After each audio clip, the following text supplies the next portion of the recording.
What's up, real world? Twisted Luck. Hope everybody's good. Thanks for being here like always. I super duper appreciate all of you. So today is January 19th. It's January 19th, and we talked about this date. And so far, I don't know. I wasn't saying, obviously, like I said, that anything was going to come, big headlines or whatever. Of course, most of the day is still yet to come. So we'll see. But I don't know. Eyes open, always eyes open. Not just when somebody says, hey, pay attention to this date. Because, like we said 100,000 times, SHTF isn't going to call you and schedule an appointment. Hello there, are you going to be good next Tuesday? Next Tuesday around noon? Tuesday at noon? I got a thing. All right. How about 2? No, we've got a thing around 2. Can we hit the fan perhaps Monday? You know, so it's not going to go like that. It's just going to, there it goes. So just always prepared. Anyway, the world has gone mad. The world's gone mad. I don't know if any of you have noticed with me. If not, newsflash, I'm glad we could learn something here together today. Breaking news. World gone mad. Absolutely mad. I think everybody already knew that, but every single day, there's something else, and I'm just like, is this reality? Because I'm starting to think more and more that this is just my dream. This is just my dream, and it would fit because I have a very long history, and some of you OGs remember I've detailed some dreams here, but many years. I've had very vivid dreams, telling dreams, insane dreams. My dreams go deep. So, and I've had very long dreams. I won't get all into details right here. Maybe in another show. But I have gone through a decent period of time within one dream, and when I woke up, a very confusing thing, because I had become attached to that reality mentally, and I hadn't been asleep very long. And how is that possible? So, but that goes into all sorts of different directions. But this is so messed up. Can this really be real? So, I think all of you are just doing your thing, or maybe you're sleeping too. And this is just my dream, right? And I'm sure a lot of you have thought the same thing. But no, unfortunately, it appears to be reality because, yeah, it hurts a little bit if I pinch. Anyway, so I'll tell you what today's thing was for me. That just, again, it's the daily the world's gone mad reminder, right? I'll let you know, but first I want to share a story with you that was told from me from a law enforcement source. And this is, I'm going to be vague about details of it because it is going to be public knowledge, because, you know, anything within a public office is public knowledge, and I would like to get some reports and details on this. But the source tells me this with oh, here we go. I'm going to try that word. Anonymity. You know what? He wants to be this source wants to be anonymous, right? So anonymity. I'm not going to mess with it anymore. So this is just wild. So the scenario is someone's been victimized. A citizen has been the victim of an aggravated battery, right? With so typically that's with some sort of deadly weapon, or something that's going to cause harm, or, you know, something that causes harm, scarring, permanent damage, whatever. And difference between assault and battery: assault is the threat of, with the capability to do it immediately. Battery is when it actually happened, it took place. So maybe they made a threat first, and they can be charged for that, aggravated assault. If they come at you, I'm going to get you with this hammer, and then they do get you with that hammer, well, you got 2 charges, ag assault and ag battery, right? But anyway, so you've got somebody that is victimized, and they go to a hospital. They take them to a hospital. They take this person. Honestly, I don't know if the victim was male or female. Take the person to a hospital. So they need to be interviewed, right, in detail. So I don't know details at all of the case. They didn't share details of the case, but they needed something more than the deputy responding, the deputy taking the initial report, the initial call there on scene. They needed something more than that. So they needed, I guess, a more in-depth interview. So they called an investigator, right, with the department who, this was at night, and so investigators, detectives, whatever that the particular agency calls them, typically they're at home. This is usually bank hours, you know, for most agencies with investigations. So somebody's on call, right? Or they have different people on call for different areas or whatever. So they call the on-call investigator. So that investigator is going to show up eventually. So they are dealing with, the police are there remaining with the victim. And then something else starts going on outside. Apparently somebody pulls up into the parking lot outside, and I'll tie these incidents in together, so stick with me. And I appreciate you for doing so. Somebody pulls into the parking lot of the same hospital, and somebody else, you know, just a citizen or something, observes like, oh, what's going on here? Because they pull in kind of crazy. They park between, like, crooked and between cars. That witness said, I don't know how they managed to get through those cars without hitting them, or why they even parked like that. So then the door opens of the car. I think there's a delay, you know, the car stops, and then the door opens, and a person, there's only one person in the car, the driver, opens the door and just falls to the ground. Comes right out and falls to the ground. So the witness, oh crap, now I see what's going on. This person is having some sort of emergency and, you know, brought themselves to get help, and, you know, they can't even, you know, oh my goodness. So that witness, I guess, goes inside and, you know, who gets whoever. Maybe they send staff out or whoever. I'm not exactly sure who went out. But they go out to help this person, and the person's just kind of like moaning and crying and on their knees, and kind of like even falling down from there and getting up. This is how it's been reported to me anyway. Like having a very hard time, definitely a hard time standing. That seems to not even be possible. But even holding themselves up with their arms, they're having a very difficult time with it. And so one person came up and surmised that this person is probably paralyzed. And I guess they had got up and they were trying to like pull onto the car, like the A-frame of the car, like pull back up, but not standing. So it looks like the lower body's not working. So they think, oh, paralyzed from the waist down or something.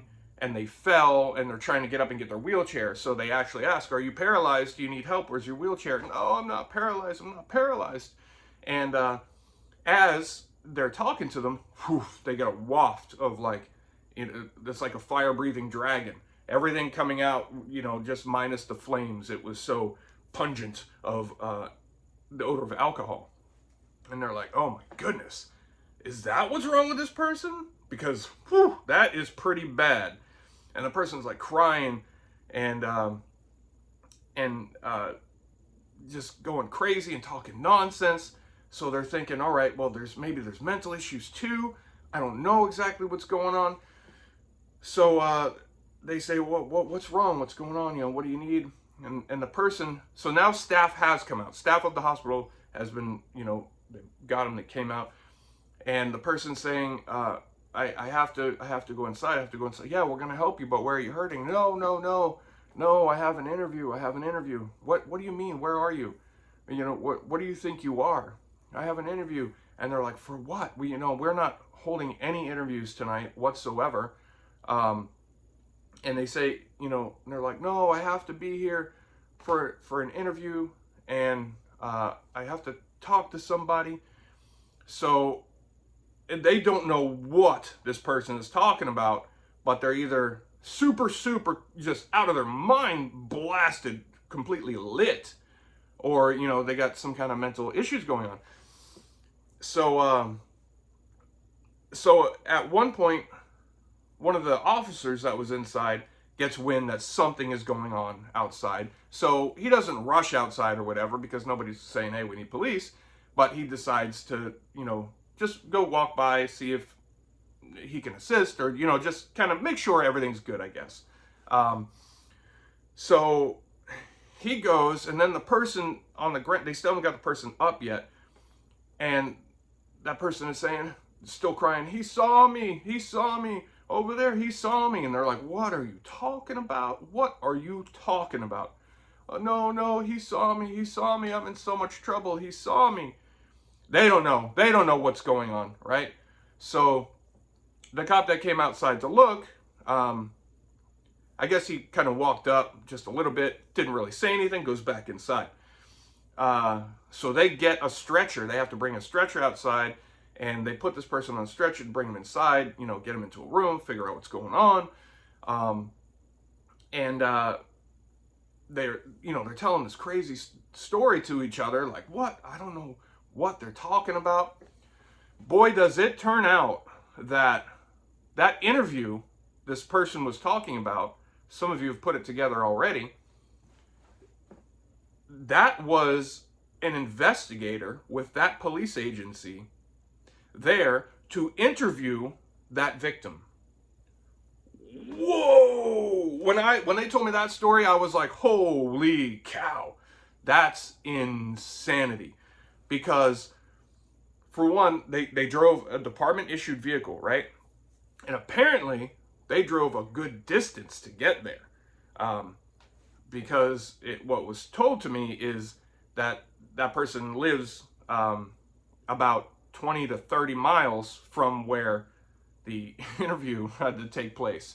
So, and then they said, they even started saying, oh, I'm so sorry, talking to whoever was there, not the police, but they claimed that, oh, it was such a hard time getting here, I had to pull over 3 times, I had to stop 3 times.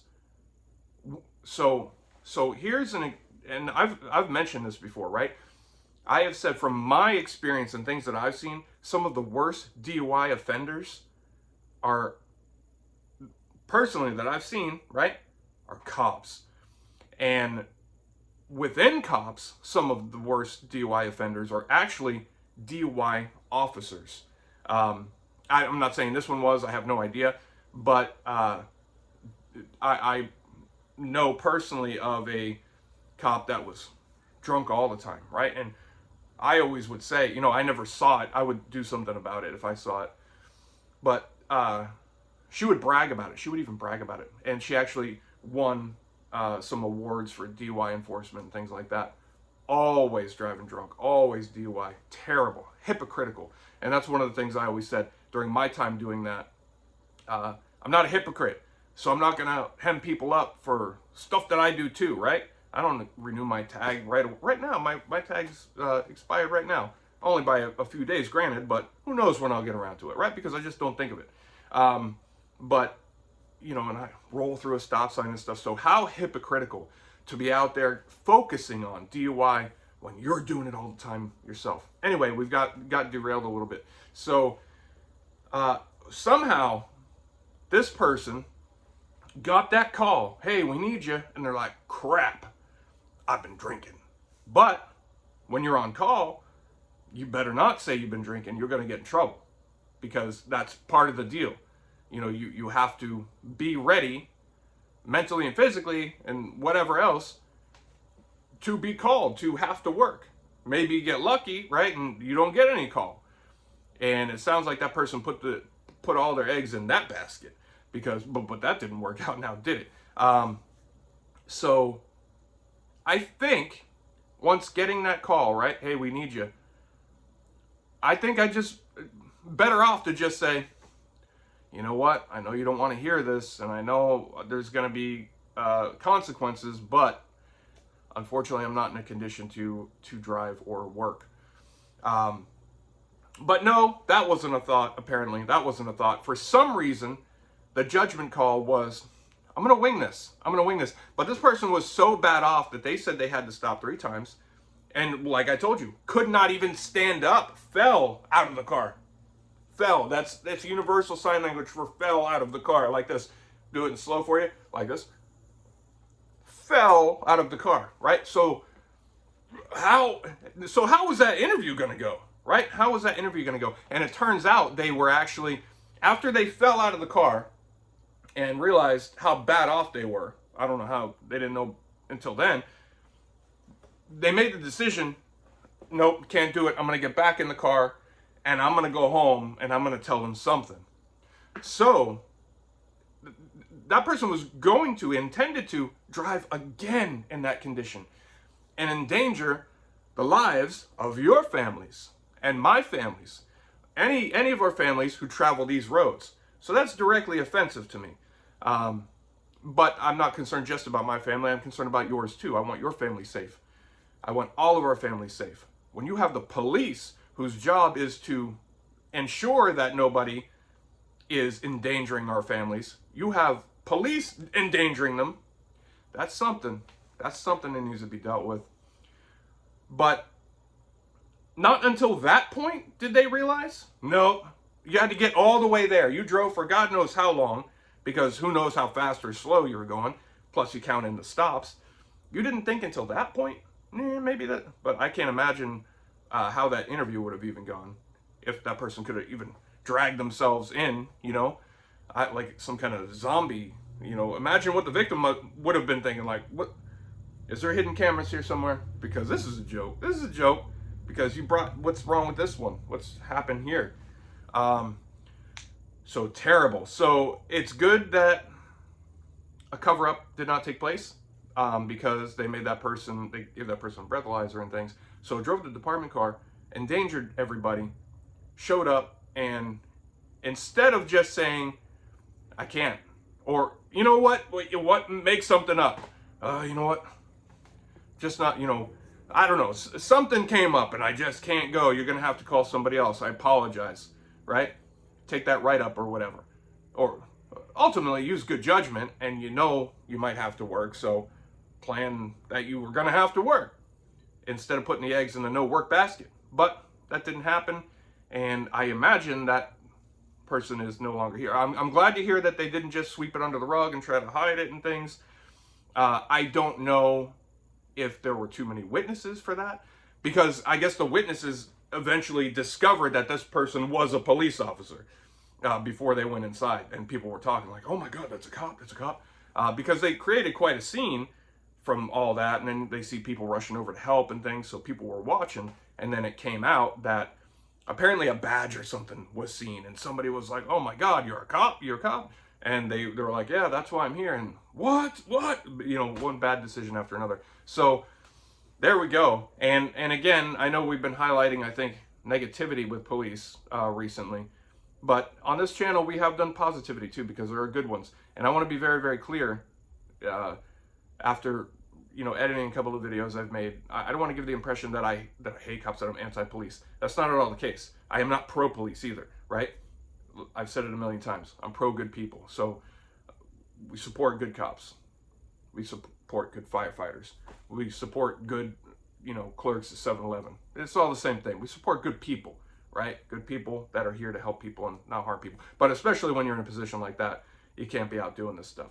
So that was that, and that went a lot longer than I thought, but I think it's a decent story that people appreciate. If some things come out, well, or not if, but when some things come out, they're going to try to keep it quiet. Obviously, they're going to try not to make it public knowledge, but I know about it, so I want to get some more details on it when it is, because even those internal investigations and things like that, they're public. You can get them in disciplinary files and things like that, of any officer. You can get that. You can get body-worn camera footage. You can get all that stuff. I know some people said in the comments, oh, really? I didn't know you get that stuff. That's awesome. Yes. Whatever they do, whatever police or any public official does on duty, it is public knowledge. You are welcome to it. And I'm going to take you with me. I don't know what day. I was hoping today, but probably Friday, to go acquire some. So the world's gone mad, hasn't it? The world's gone mad. So in a headline I saw today, we'll call the thing, for all intents and purposes of this video, cooties, right? Cooties. you know, you got to check you for cooties, got to check you for cooties. Find out, make sure you got cooties. Do you feel okay? Yeah, yeah, I feel fine. All right, well, we better check you for cooties anyway. Why? I feel fine. Because we need to know, and you need to know, and you should be very, very scared and demand to know. And then, you know, and then we're gonna give out, make it a national government thing. We got cootie tests for you. You know, cootie tests. So, you know, call in or sign up for your free cootie test. We'll sign them to you. Send them to you because you just gotta have them. You gotta have them. There's so much more going on. So much more going on. But we're not getting into that. That's another show, like I said, or previous shows, or whatever you want to call it, and future. So in Japan, there is a mainstream headline, as you know. I skim through them daily to see what's being pushed and what's being planted in heads, or the attempt thereof. In Japan, apparently, a pet store worker got cooties. Got cooties. For some, I don't know why they came to test him for cooties, but turned out he had the cooties. He or she had the cooties. I don't know. I don't know. They're kind of, you know, very, there will be no happiness. You will do as we say. You will comply with our ridiculous orders. They're kind of like that type of place over there. So, so yeah, you can't say no. But so they're like, oh, you've got the cooties. Where could it have come from? Where could it have come from? Let's see. You work in the pet store, I see. You work in the pet store with pets everywhere. You live with family. Outside of work, you encounter many, many people. You go to the grocery store, if we allow you. You go to the grocery store where you encounter many people. You handle money and currency and things. Where could you have gotten this? Because we must find the origin. We must. It's very important. The hamsters, the hamsters. I suspect the hamsters. So, for some reason, they start checking the hamsters for cooties. And other small animals, too. Why the hamsters? Why the other small animals? Well, because they said one of the hamsters, in fact, turned out to have cooties. Hamster with cooties. Cootie hamster, cootie hamster. So they were like, yeah, send out the alert. Cootie hamster, meaner, meaner, meaner. Right? And they send out text alerts and emails to everybody. Attention, attention, attention.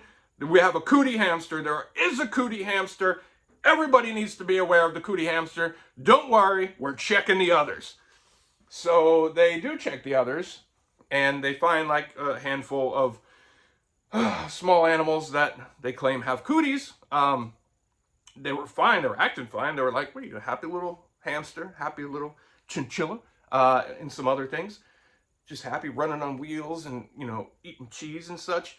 But no, then these people come along in their moon suits and they're like, you will stop this joy and happiness. We will destroy you, hamster, destroy you. And that's what they did. So they destroyed them. Oh, you've got cooties. We must eliminate you.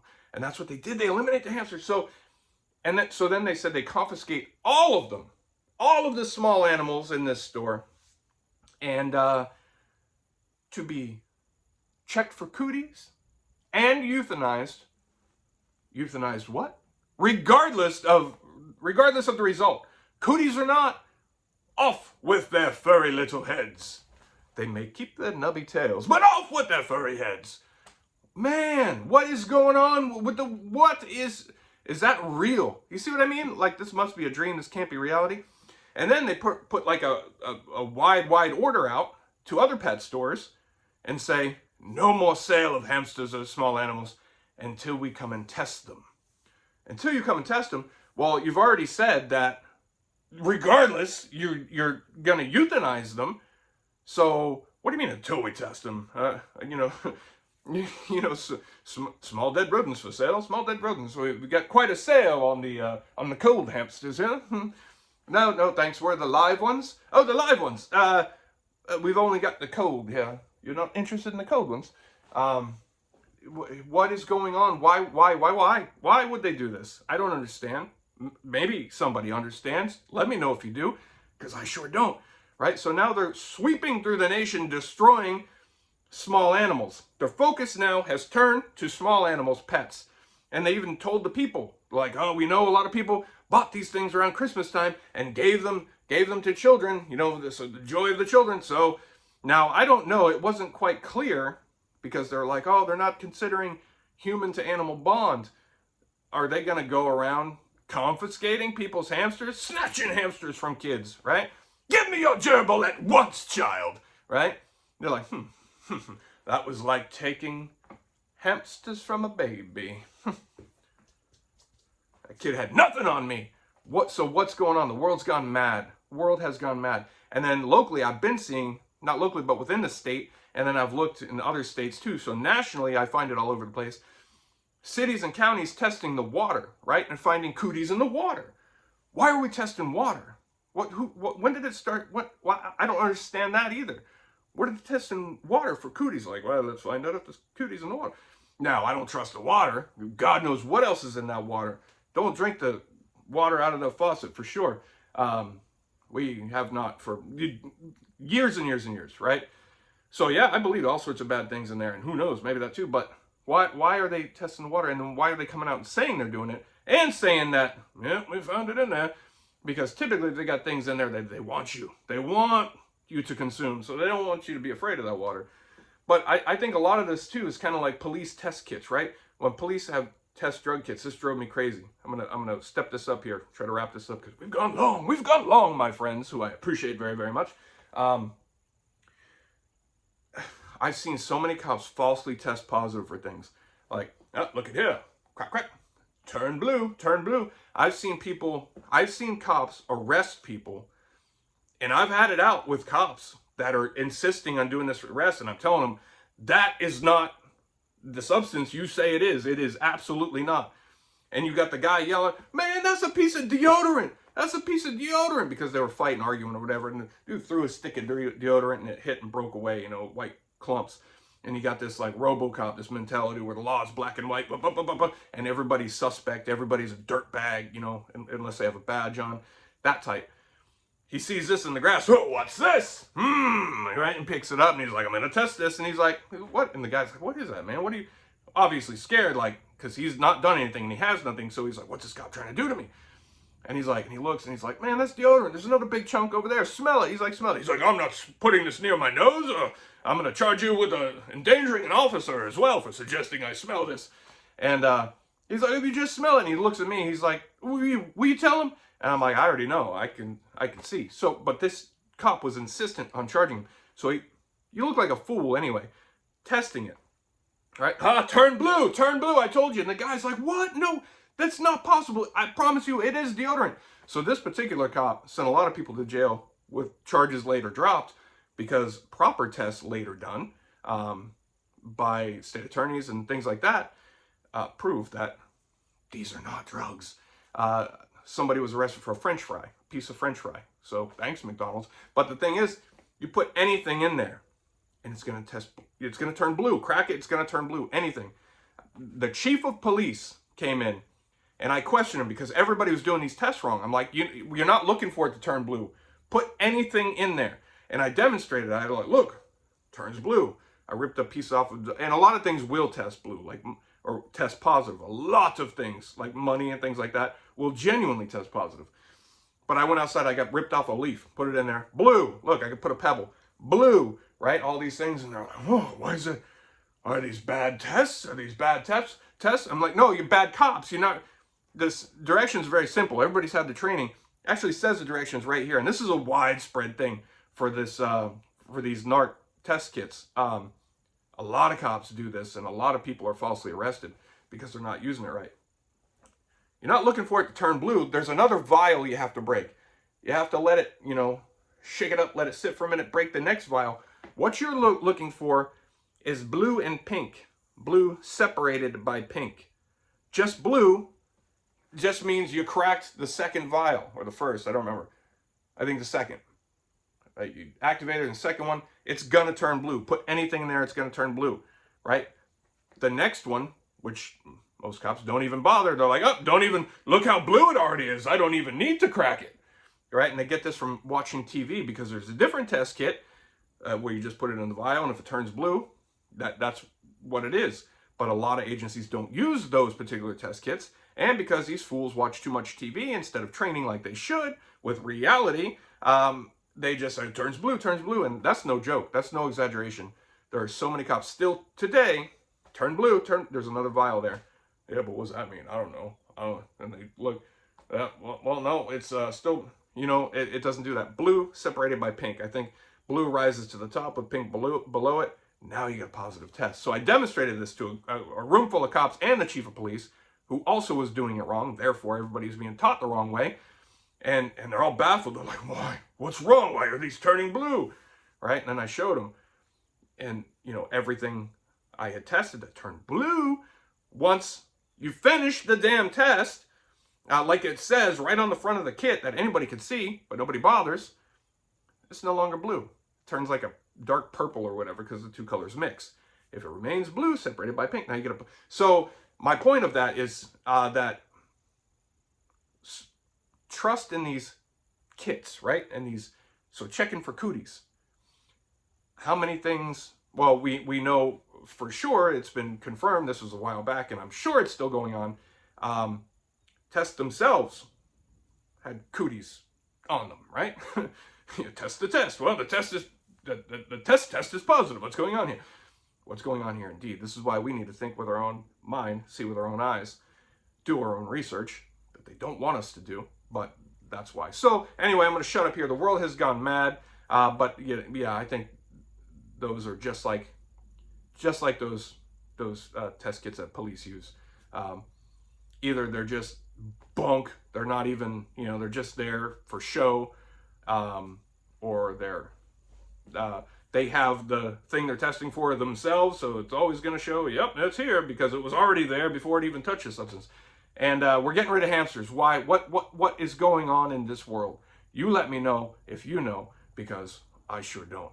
I appreciate you, especially so many of you are like, oh, it's awesome to me to hear. I love reading your comments and stuff, and a lot of you say such nice things, and it blows my mind still, and a lot of you are like, oh, I love your videos. Wow, what a great show, is awesome. People say that watch it from beginning to end, and that is amazing to me. I know a lot of you, skip around or watch some, maybe come back and watch some later, and I appreciate you too, but it's amazing to me that there are people, when I had 50 subscribers, I was amazed and so thankful. So now, we're getting up there and pushing 10K now. It just mind-boggling to me and so awesome. And I'm so appreciative. I genuinely am. And I hope you really know that. And everybody that donates on PayPal, I try to say that all the time. I see you, I notice you, and I appreciate you so much. All those links are in the description along with all my social media. But I really do appreciate you so much. Those donations are going to help us do more and take us into more places and do more of the things that you want to see, and even in better ways. But I appreciate you so much. Very, very humbling, and you guys rock. Newbies, OGs alike, you're so awesome, and I appreciate you. So thanks for being here. Share your thoughts like always. I might be a little delayed, but I always go through them, and I try to get back with as many people as I can. I appreciate you. Thanks so much. Twisted Luck Truth. I'll see you soon.